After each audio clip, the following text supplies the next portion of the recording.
On the day of the divorce, I slapped Mia twice in a row. When Austin Thorne arrived, that woman was crying in the embrace of his custom Zegna suit, like a frightened, wet little deer. His eyes were crimson as he roared at me. "Victoria, you are simply out of control.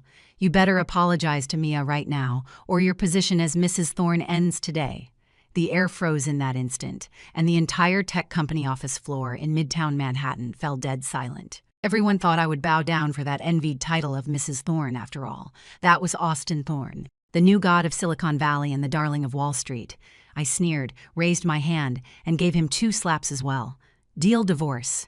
That afternoon, the air in Midtown Manhattan was permeated with a nauseatingly sweet smell of cheap vanilla coming from Mia, mixed with the dry ozone scent of the central AC, filling Austin Thorne's office on the top floor of the Park Avenue office building. When I pushed open that heavy mahogany door, supposedly flown in from Italy, what I saw was precisely this scene that made me want to puke. That tech upstart who usually calls the shots on Wall Street was acting like a mother hen protecting her chicks, holding a woman in an ill-fitting fast fashion dress tightly in his arms. That was Mia, his executive assistant, a girl who always looked at men with innocent eyes. She was hiding in the embrace of Austin's bespoke Zegna suit, weeping pitifully as if she had suffered a massive injustice. And Austin, his eyes red with rage, like a provoked lion, roared at me standing at the door. "Victoria, you are simply out of control. You actually dared to have someone shut down Mia's project.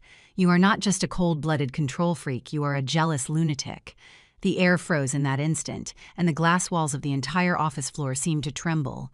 The secretaries and analysts outside were dead silent, everyone holding their breath, waiting for me. Victoria Sterling, this Mrs. Thorne from an old money family who was always elegant and proper to bow my head. After all, standing opposite me was Austin Thorne, the new god of Silicon Valley, the darling chased by countless media outlets. But I just looked at him coldly, like looking at a pile of non-recyclable trash. I recalled that before walking into this office, I saw Mia reaching her hand into Austin's shirt. That blatant provocation completely lit the fuse I had been suppressing for so long. I strode forward, grabbed Mia's arm, and yanked her out of Austin's embrace. Smack! Smack! 2 slaps in a row, without the slightest hesitation, without holding back a bit. Every sound was as crisp as firecrackers exploding on this floor. Mia didn't even have time to scream before her whole face swelled up red instantly, and blood seeped from the corner of her mouth. She was slapped, dazed, clutching her face, looking at me in terror. Austin was clearly shocked by the sudden violence too, but he reacted quickly, shoving me away and pulling the teetering Mia back into his arms, the fury in his eyes almost swallowing me whole. "Victoria, are you crazy?" he roared, his voice hoarse with anger. "Apologize to Mia, immediately, or else your time as Mrs. Thorne ends today." In that moment, it was as if someone had pressed the mute button on the world. I looked at him, looked at this man I had loved for 10 years, watching him use our 10-year marriage as a bargaining chip to threaten me for a cheap pick. Me girl he had known for less than 6 months. He thought I would be scared, thought I would compromise for that hollow title for so-called decency. I laughed out loud. It was the relief that follows extreme absurdity. Deal. I looked into his eyes, enunciating clearly. Divorce. Seizing the moment while he was stunned, I raised my hand and backhanded him twice as well. Smack, smack! These 2 slaps were harder than the last, making my palms tingle. Austin's face was turned to the side, looking at me in disbelief. Those blue eyes that always held a controller's arrogance were now written with shock. He never imagined that Victoria would actually dare to lay a hand on him. Surprised, I shook out my hand and took a threatening step forward, my 10-centimeter heels clicking out an aggressive rhythm on the marble floor. "I was so busy packing for the divorce, I almost forgot to deal with you." "You," Austin clutched his face, his lips trembling. "You'll be fine, Austin," I interrupted him, my tone as flat as if discussing today's terrible stock market. "When you paraded this cheap little assistant down 5th Avenue, even letting her wear that necklace I left at the Hamptons Villa last year, did you never think today would come with such short-sightedness? I think your tech empire shouldn't be named Thorne anymore. Just let it take my name, Sterling. After all, the moment I saw you two, only one thought remained in my mind. What posture to take so slapping the both of you would feel the smoothest." Mia was still crying, that deliberately practiced, pitiful expression of hers was simply too amateurish for Manhattan's elite circles. Wearing her tears, she tried to use those tactics she used on men to soften the situation, looking at me with a trembling voice. Miss Victoria, you really misunderstood. Austin and I just have a professional relationship. I just admire him too much. Shut up. I didn't even bother sparing her a glance, directly pressing the intercom on the desk. Security, get in here. Drag this woman out. The air purification system on this floor needs an immediate upgrade. The smell of that cheap perfume makes me sick. Two hulking men immediately pushed through the door, hoisting Mia up like they were dragging away a sack of trash. Her screams didn't even have time to pierce my eardrums before being cut off by the elevator doors. Only Austin and I were left in the office. I pulled a slender cigarette out of my Hermes Birkin bag and lit it.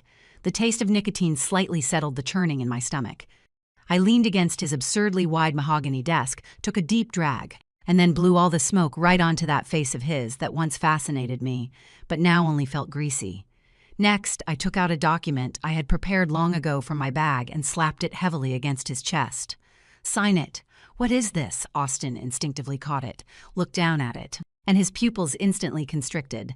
"A divorce agreement? Victoria, you are going to divorce me over a little thing like this? Small matter." I scoffed, the ember of the cigarette between my fingers flickering. "In your eyes, cheating is a small matter. And trampling my dignity under your feet is also a small matter. Austin, not only am I going to divorce you, but I am also going to let you know just how fragile your so-called new money status is without the support of the Sterling family." 30 days, I blew out a smoke ring, my eyes ice cold. "I'll give you 30 days to let the lawyers verify the assets. In 30 days, we finish the paperwork." Austin slammed the agreement hard onto the ground, pages scattering all over the floor. His chest heaved violently. He was clearly enraged. "You are dreaming," he roared, the veins on his neck bulging. "Without me, the Sterling family's fashion group's capital chain would have snapped long ago. Victoria, it is you who can't leave me, not me who can't leave you. Your toughness right now is just throwing a tantrum to try and get my attention. Before, I might have coaxed you, but this time you've gone too far. You hit Mia in public, and you hit me. You must apologize." Looking at his self-righteous face, I suddenly felt that the boy who once wore a blue blazer on the beach in the Hamptons and shyly handed me ice cream was completely dead. Dead in the desires of the Vanity Fair, dead in his endless self-righteous. "Inflation, you are overthinking it." I turned around, looking at the priceless rosewood desk beneath me. This was the gift I gave him for our 3rd wedding anniversary, made from the finest wood, never expecting it would now become the hotbed for his illicit affair with that woman. Mia was lying on this desk just now, wasn't she? I frowned in disgust and stubbed out the half-smoked cigarette directly onto the smooth desktop. Sizzle, the expensive wood made a sizzling sound. The cigarette butt burned through the lacquer, leaving an ugly charred scar just like our 10-year relationship. Sickening. "What are you doing?" Austin tried to rush over to stop me, but I had already let go. I dusted the ash off my hand and took off that massive pink diamond wedding ring from my ring finger. It was a one-of-a-kind design, once symbolizing his promise to me. Now, it is just a dirty piece of scrap metal. With a clang, I tossed the ring precisely into the trash can next to the table. I never keep dirty things, whether it is a table, a ring, or a person. I picked up my bag and walked towards the door without looking back. My back was straight, even if my heart was bleeding. I would never show a hint of weakness in front of this man. A daughter of the Sterling family sheds blood, not tears. "Victoria," Austin roared from behind, his voice finally carrying a trace of barely noticeable panic. "If you walk out this door, don't even think about coming back. That woman is really pregnant. That is my child. You know what this means to me. If you leave now, this child will be born as the eldest son of the Thorne family." My footsteps came to a sudden halt. My hand stopped on the doorknob, my knuckles turning white from the force. A child, these 2 words were like a poison-dipped needle, piercing precisely into the softest and most rotten part of my heart. That intense pain instantly spread through my limbs and bones, making me almost unable to stand. Hurricane Sandy, the summer I turned 18, the whole city lost power that night, and the wind howled like a devil's wail. I was curled up in the Tribeca apartment, my gut twisting in agonizing pain, a winding trail of blood beneath me. I called Austin 20 times, but not one connected. I found out later that Mia, still an intern back then, said she was scared of the thunder that day, and Austin was keeping her company. That unformed child just slipped away in the darkness and loneliness. Gone with it was my right to be a mother. And Austin, even now, still thinks it was just an ordinary stomach flu. I took a deep breath and forced back the stinging tears welling up in my eyes. I didn't look back. My voice as cold as the Hudson River in December. That is your business, Mr. Thorne. I hope you and that so-called hair meet a good end. Also, don't forget to make your lawyer hurry up. My patience is very limited. The elevator doors slowly closed, completely shutting out Austin's face, which was twisted with anger. Walking out of the building, the Manhattan sunlight stung my eyes. I got into the black Lincoln waiting by the curb and said softly to the driver, "Go to the old house in the Upper East Side. Also, notify the butler to move all things belonging to me out of the Tribeca penthouse. Everything, leave nothing behind." "Ma'am, no," I corrected. "Call me Miss Victoria." The car started and merged into the congested traffic. I took out my phone and quickly blocked all of Austin's contact methods. Watching the bustling street scenery retreating outside the window, not only did I not feel fear, but I felt an unprecedented sense of relief. It is finally over. This marriage, full of lies and self-indulgent sentimentality, finally came to a complete close amidst his threatening words of Mrs. Thorne. But that is not enough. Just a divorce is letting him off too easy. I want him to know what losing Victoria Sterling means to him. The phone vibrated once. It was a text message from the bank. I looked at the screen, a cold sneer curling at the corners of my mouth. Fine, Austin froze my supplementary card. He thinks this will force me to come back. He probably forgot. The Sterling family has stood in Manhattan for a century, never relying on men's charity. I dialed a number I knew by heart. "Arthur, it is me. Are you free tonight? I think we need to talk about that merger. Also, help me contact the best divorce lawyer team in New York. I want Austin Thorne to walk away with nothing." A low, magnetic chuckle came from the other end of the phone. It was Arthur Vance, Wall Street's most feared capital hunter, and my lifelong nemesis and ally. Finally awake, Sleeping Beauty. His voice held a trace of knowing calm. "I am at the Long Island estate, and the wine is ready. Since you want to talk business, bring your sharpest knife." An hour later, the helicopter landed on the lawn of Arthur's ocean, facing private estate. Arthur was wearing a casual white linen shirt, sleeves rolled up loosely, swirling a glass of amber whiskey in his hand as he stood on the terrace waiting for me. The sea breeze toused his black hair, making him look less lethal than he usually did at the negotiation table and adding a touch of languid sexiness. "Looks like you are in a good mood." I walked over, took the wine glass he handed me, and downed it in one gulp. The burning liquid slid down my throat, as if lighting a fire, of course. "I've been waiting for this day for a long time."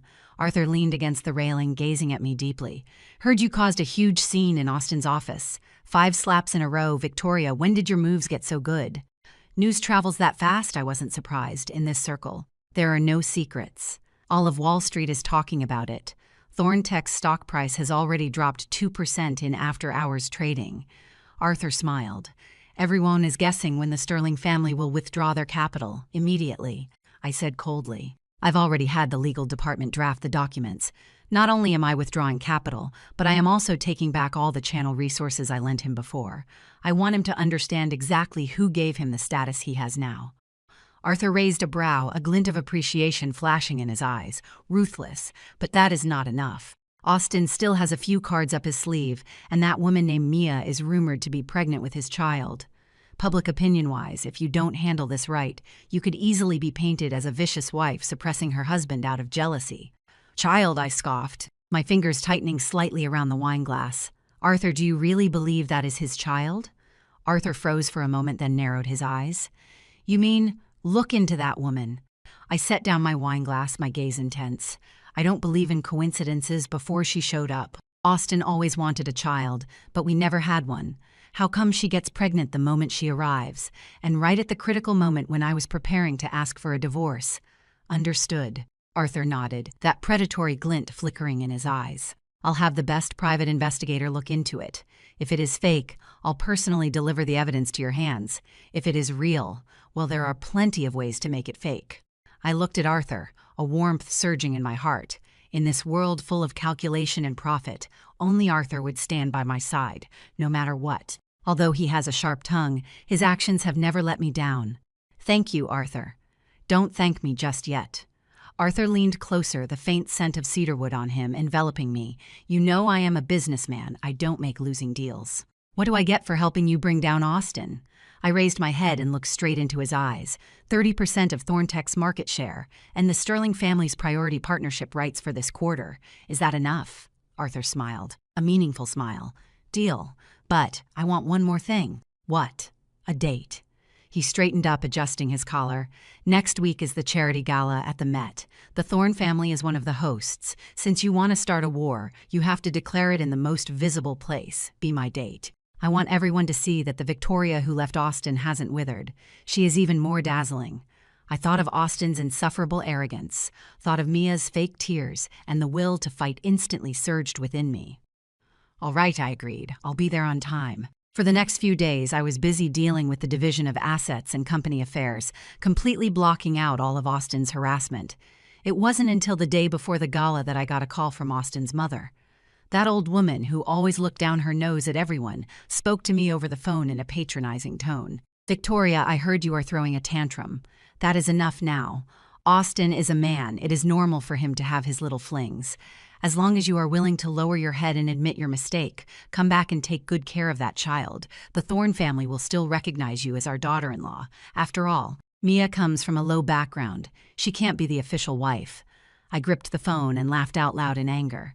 Did this whole family really think the world revolved around them? "Mrs. Thorne," I interrupted her rambling, "I think you've mistaken one thing. It is not about whether the Thorne family accepts me, but whether I want to kick the Thorne family out of my sight. Also, please tell your son for me that at the banquet tomorrow, I will be giving him a big gift." After saying that, I hung up the phone and pulled the phone line right out. On the night of the banquet, the Manhattan night sky was illuminated by countless spotlights. The red carpet in front of the Metropolitan Museum was star-studded and teeming with celebrities. I wore a black velvet gown custom, made for me by a famous designer. The cut was minimalist, yet extremely form-fitting, and my back was completely bare, connected only by a few crisscrossing chains of crushed diamonds. As I walked, they flowed like a galaxy of light down my spine. That was my battle armor, and also the mourning dress for my foolish past marriage. The moment I stepped onto the red carpet on Arthur's arm, the originally noisy crowd fell silent for a split second, followed immediately by even more frenzied camera flashes. "Oh my God, is that Victoria Sterling? She is so beautiful. Is that Arthur Vance next to her? The Wolf of Wall Street, how are they together? I heard the Thornes are getting a divorce." Looks like it is true. The sound of whispering was endless, but I looked straight ahead, chin slightly raised, maintaining the arrogance unique to the Sterling family. Arthur's hand rested lightly on my waist, giving me silent support. We walked up the steps, and at the end I saw Austin. He was wearing a white formal suit, looking handsome as ever, but nothing could hide the dark circles under his eyes and his anxiety. There was no one by his side. That kind of unpresentable mistress naturally had no right to appear at an occasion like this. Seeing Arthur and me walking over intimately, Austin's face instantly turned livid. The fury in his eyes looked like it was about to erupt. Ignoring the reporters' cameras around him, he charged straight at us. "Victoria," he blocked our way, his voice suppressing his rage. "What is this supposed to mean? The paperwork isn't even done yet, and you couldn't wait to find a replacement. Are you that desperate for a man?" Arthur took half a step forward, calmly shielding me behind him, a mocking smile on his lips. "Mr. Thorne, please watch your words. Victoria is my date now. If you use any more insulting language, I don't mind making tomorrow's headline an analysis of the reasons for Thorne Tech's stock price crash." "Who the hell do you think you are? This is between husband and wife." Austin reached out to grab me. "Victoria, come back with me. Stop making a fool of yourself here." I coldly swatted his hand away, my gaze like a knife. "You are the one embarrassing yourself, Austin. Have you forgotten that you haven't signed the divorce agreement yet? Since you won't sign, I'll have to sue for divorce. Tonight, I am attending as the chairman of the Sterling Group, and it has nothing to do with you." "You," Austin was tongue-tied. He seemed not to have expected me to be so resolute, let alone that I would publicly embarrass him on such an occasion. He lowered his voice, his tone softening with a hint of pleading. "Victoria, stop making a scene. Mia already knows she was wrong, and I've agreed to give her a sum of money to make her leave. As long as you come back, we can send that child away." "Send away?" I cut him off, feeling absolutely disgusted. "That is a life, yet in your mouth it sounds like a piece of goods that can be discarded at will. Austin, you make me sick." Just then there was a sudden commotion in the crowd. A figure wearing a loose white dress with a slightly bulging belly stumbled through the security line and rushed straight towards us. It was Mia. She wore no makeup, her face as pale as paper. That cheap dress looked completely out of place amidst the crowd of haute couture gowns, yet it appeared particularly glaring because of that bulging belly. Kneeling before Austin and me with a thud, tearfully begging, "Please don't drive me away. I don't ask for a title. I only ask to be allowed to give birth to the child. This is the fruit of our love." The whole crowd went into an uproar. All cameras were aimed at this scene, the wealthy upstart, the original wife, the pregnant mistress. This was simply Manhattan's biggest scandal of the year. Austin was completely dumbfounded. He looked at Mia kneeling on the ground, his face turning from grim to deathly pale. He never expected that the woman he had tried so hard to hide would run here to force his hand. "Mia, what are you doing? Who told you to come?" Austin tried to pull her up, but Mia clung tightly to his thigh, turned to look at me, and cried even more miserably. "Miss Victoria, I beg you, you can hit me, you can scold me, you can even kill me, but please spare my child. He is innocent. You are a woman too. How can you be so cruel as to force me to get an abortion? This is a life." Her shout pushed me right into the teeth of the storm. The envious gazes around me instantly turned into pointing fingers. Forcing someone to have an abortion, that is way too harsh, isn't it? Even if she is a mistress, the child is innocent. The original wives of the wealthy really do have vicious methods. I looked at this farce before me, at the woman acting so earnestly in front of my face, and the man who was completely at a loss. Not only did I not panic, but I also took a brown paper bag from Arthur's hand. "Are you done acting?" I looked down at Mia from above, my voice clearly spreading to every corner through the surrounding reporters' microphones. "Since everyone is so concerned about this, child, we might as well lay everything out in the open right here." I unhurriedly opened the paper bag and pulled out several high-definition photos and a hospital medical report. "Miss Mia, you said I forced you to have an abortion," I sneered, throwing the photos directly onto her tear-stained face. "Then can you explain, since you cherish this child so much, why you appeared at a plastic surgery clinic in Manhattan last week to consult about abdominal liposuction and implants? Furthermore, regarding these so-called ultrasound scans of yours, why are even the dates photoshopped?" The photos scattered on the ground. They were high-definition shots taken by a private detective of her entering and leaving the plastic surgery clinic, as well as that enlarged ultrasound scan with obvious traces of Photoshop. Mia's crying stopped abruptly. She stared at the evidence on the ground in terror, and her body began to tremble violently. "And another thing," I continued to twist the knife, my gaze sweeping over the shocked crowd around us, finally landing on the ashen-faced Austin. "Mr. Thorne, you might not know this, but this true love of yours had very extensive work experience at a certain club in Las Vegas before she met you. Her so-called pregnancy is nothing but a carefully fabricated lie to extort a huge alimony settlement from you. What is stuffed in her belly is probably just a silicone pad. So this is the true love you were willing to kick me out and even threaten me for. Austin, your taste is truly touching." Dead silence. Then came an explosive outburst of discussion. All the sympathy instantly flipped into mockery and disdain. Austin shoved Mia away as if he'd been electrocuted. Mia fell to the ground, crying for real this time. It was no longer an act, but pure despair. "Number. It is not like that, Austin. Let me explain." "Get out," Austin roared, his face turning a deep purplish red, shame and rage nearly driving him mad. He pointed a trembling finger at Mia. "You dare lie to me, you bitch!" He turned his head to look at me. The anger in his eyes vanished, replaced by emotions named regret and fear. He tried to walk toward me, reaching out to pull me. "Victoria, I didn't know. I was really tricked by her. I am a victim." I took a step back, avoided his touch, took Arthur's arm, turned to face all the media, and revealed a Victor's smile.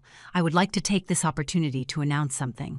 I, Victoria Sterling, have formally filed for divorce.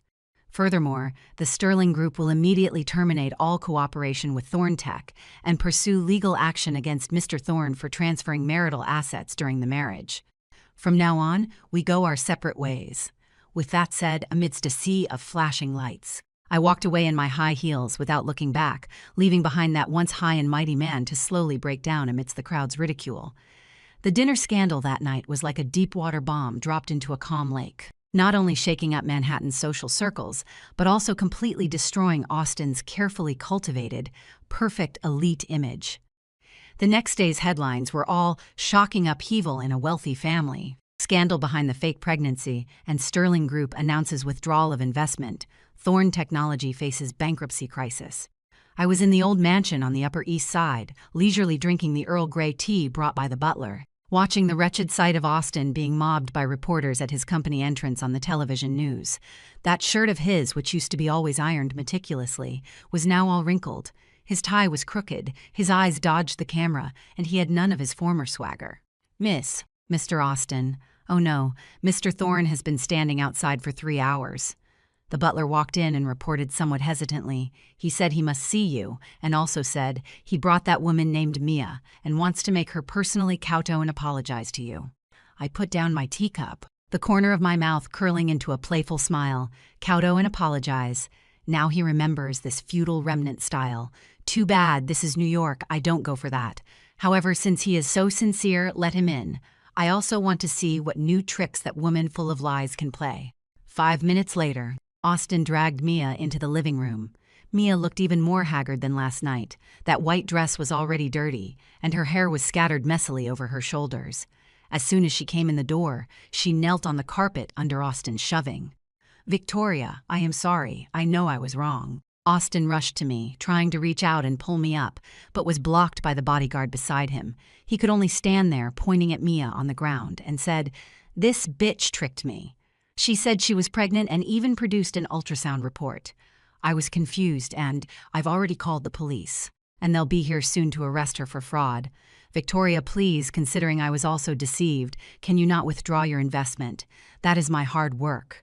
I looked coldly at his face, a face willing to sell out the person sleeping beside him for profit, and felt nothing but immense irony. Hoodwinked. I chuckled lightly. "Austin, are you a 3-year-old? You believe such a clumsy lie. Or is it that deep down you craved a child to solidify your position, even if it meant sacrificing me? Now that the jig is up, you push all the responsibility onto a woman. Is this your idea of taking responsibility?" Austin was tongue-tied, his face flushing red. "Miss Victoria, I didn't commit fraud. I really didn't." Mia, kneeling on the ground, suddenly looked up, her eyes revealing a trace of madness. "Although I am not pregnant, my love for Austin is real. Unlike you, you don't love him at all. You only love your family and your reputation. You are the one who treats him like a tool." Smack! Austin backhanded Mia across the face, cutting off her, screaming, "Shut up. It is not your place to speak here."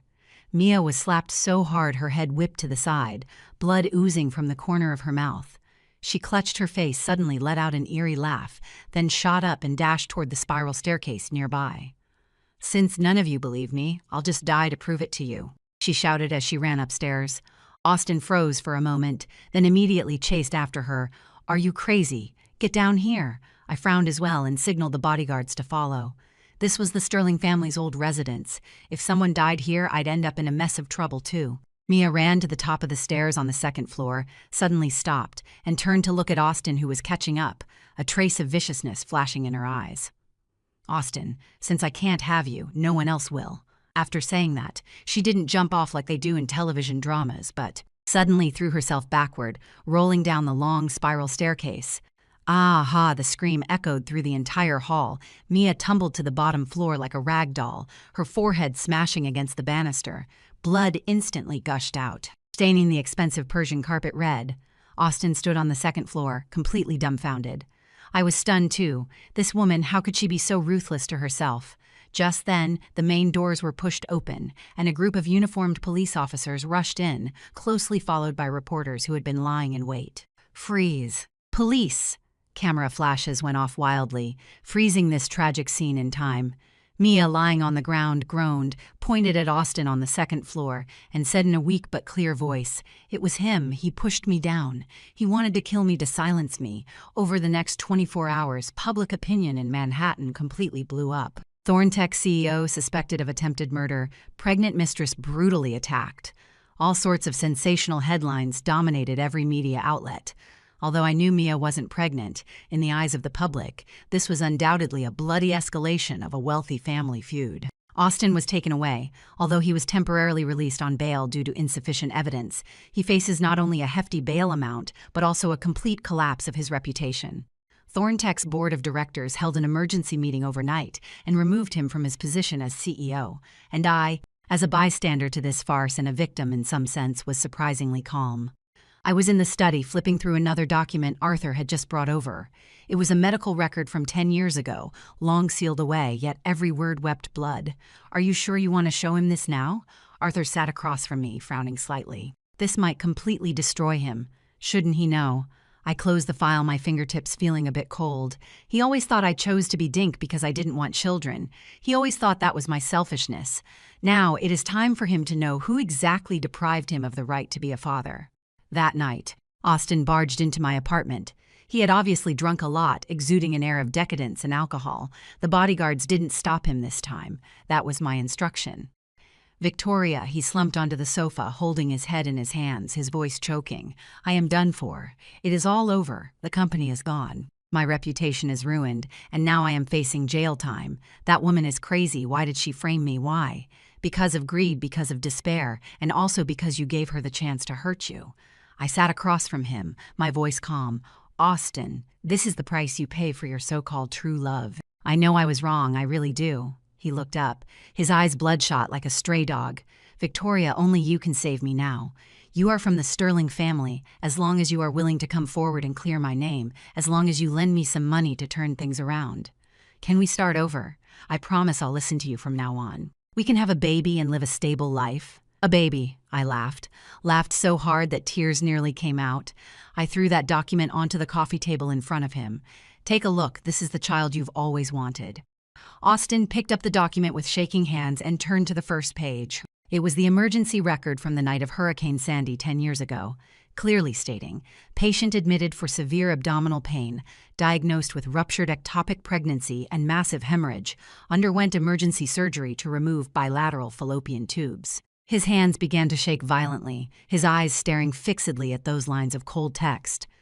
"Thursday. What does this mean, ectopic pregnancy? Fallopian tube removal? How is that possible? Didn't you tell me back then that it was acute gastroenteritis?" "Where were you that night?" I asked softly, my voice sounding as if it came from a distant time and space. The whole city blacked out, and the wind was so strong it felt like it would smash the windows. I was rolling on the apartment floor in pain, blood all over the ground. "I called you 20 times, a full 20 times. Where were you?" Austin's face instantly turned deathly pale, completely bloodless. His memory began to revive. That night, he was keeping Mia company back. Then she was just a newly hired intern, crying that she was afraid of the dark and the thunder to show off his gentlemanly demeanor. And for that tiny bit of ambiguous vanity, he turned off his phone and stayed with her in the office all night.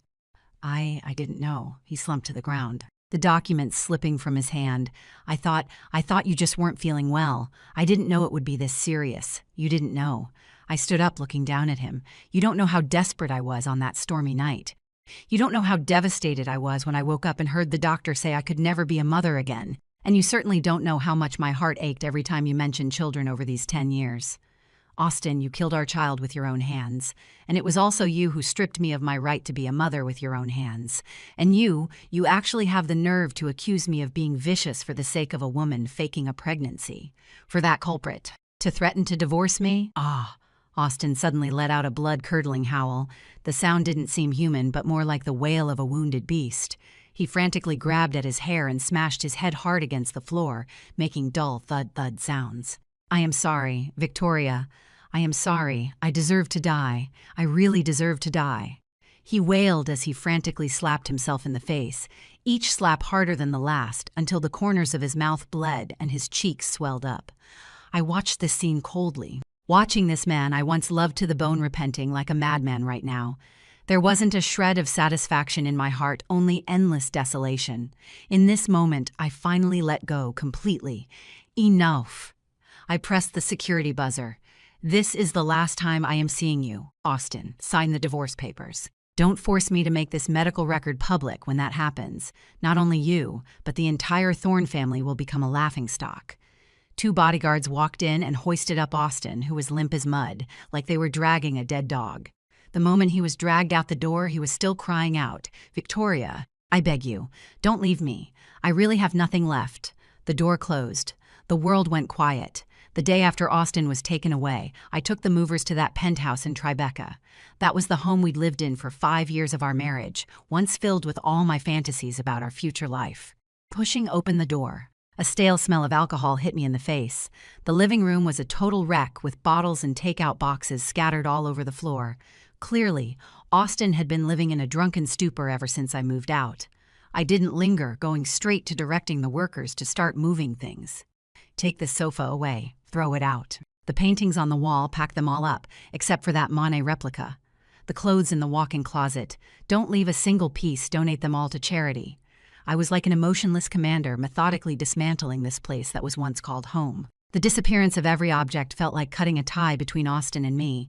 When the workers dismantled and carried away that expensive custom bed in the master bedroom, I found a velvet box in the drawer of the nightstand. I opened it to find a necklace. It was the one I'd lost at the Hamptons villa last year, which later appeared around Mia's neck. Now it lay quietly here again, as if mocking my stupidity. I picked up the necklace and walked out onto the balcony. From here, you can overlook the entire Hudson River. The view is breathtakingly beautiful. I remember when we first moved in, Austin held me right here, pointed at the Statue of Liberty in the distance and said, "Victoria, you are my goddess, and I will make you the happiest woman in all of Manhattan." The vows from that moment still echo in my ears, but the person who made them has changed beyond recognition. I let go, and the necklace traced a silver parabola, disappearing into the wind dozens of stories up. Goodbye, Austin. It took only an afternoon to clear out the apartment. When the afterglow of the sunset spilled into the empty living room, this place had become as cold and unfamiliar as a model unit. There was no longer my scent, no longer any trace of me. I took out my phone, opened the smart home control app, deleted Austin's fingerprint and facial recognition permissions, and then changed the password. After doing all this, I turned and left. As the elevator descended, I received a text from the lawyer. Austin signed. He has waived all rights to asset division and is leaving with nothing.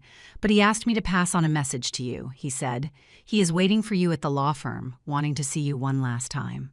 I looked at the screen, my finger hesitating for a second between decline and accept finally. I replied with 2 words, all right. This wasn't just to say goodbye, but to thoroughly sever that last shred of unrealistic fantasy in his heart. I wanted him to see with his own eyes how I am moving on to a new life without him.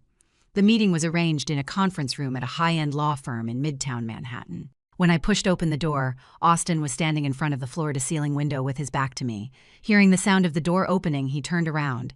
In just a few days of not seeing him, he seemed to have aged 10 years. His stubble was dark, his eyes sunken, and that suit which used to be crisp now hung empty on his body, appearing particularly desolate. When he saw me, a faint light lit up in his eyes, the longing of a drowning man seeing driftwood. "Victoria," his voice was hoarse as he tried to force a smile at me, but it was uglier than crying. "You came." I didn't respond, just walked straight to the table, picked up the divorce agreement that was already signed, and after checking it for errors, signed my own name. The tip of the pen scratched across the paper, making a rustling sound. That was the sound of our 10-year marriage coming to a close. "It is signed." I closed the file and handed it to the lawyer beside me. "How soon can the formalities be completed?" "Within this week at the earliest," the lawyer answered respectfully.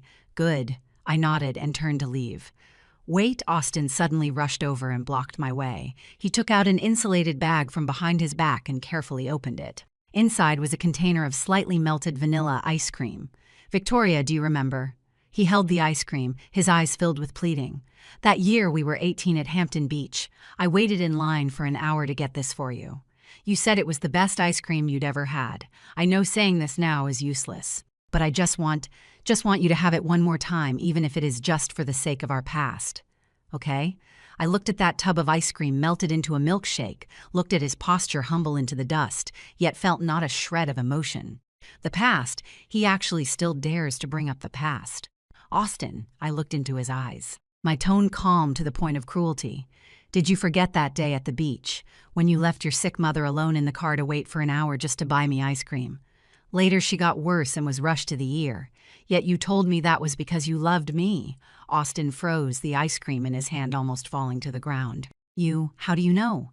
"I've known all along," I sneered. "I was stupid back then, thinking that was your deep devotion. Looking back now, that was just your selfish, cold-hearted nature. Your so-called love has always been built on sacrificing others just to satisfy your own sentimentality, whether it was toward your mother or toward me. That boy in the blue suit died a long time ago, died in your repeated bouts of self-righteous devotion." I pushed his hand away, and the tub of ice cream fell to the ground, shattering into pieces. White cream splattered everywhere, looking like a revolting stain. "Right now, you are just a middle-aged man who seems like a stranger to me, pathetic and even disgusting." After saying that, I walked around him and left without looking back. Outside, the early autumn sun was perfect, bringing with it a pleasant chill. A silver Aston Martin was parked by the curb. Arthur was leaning against the door, holding 2 cups of hot coffee. Seeing me come out, he straightened up and flashed a warm, assured smile. "Is it over?" "It is over." I walked over, took the coffee, and took a deep breath of the air filled with the scent of fallen leaves, feeling a sense of relief I'd never felt before. Where to next? Arthur opened the car door for me, gentlemanly, shielding the top of my head with his hand. "To JFK Airport." I got into the passenger seat and turned to look at him, my eyes twinkling.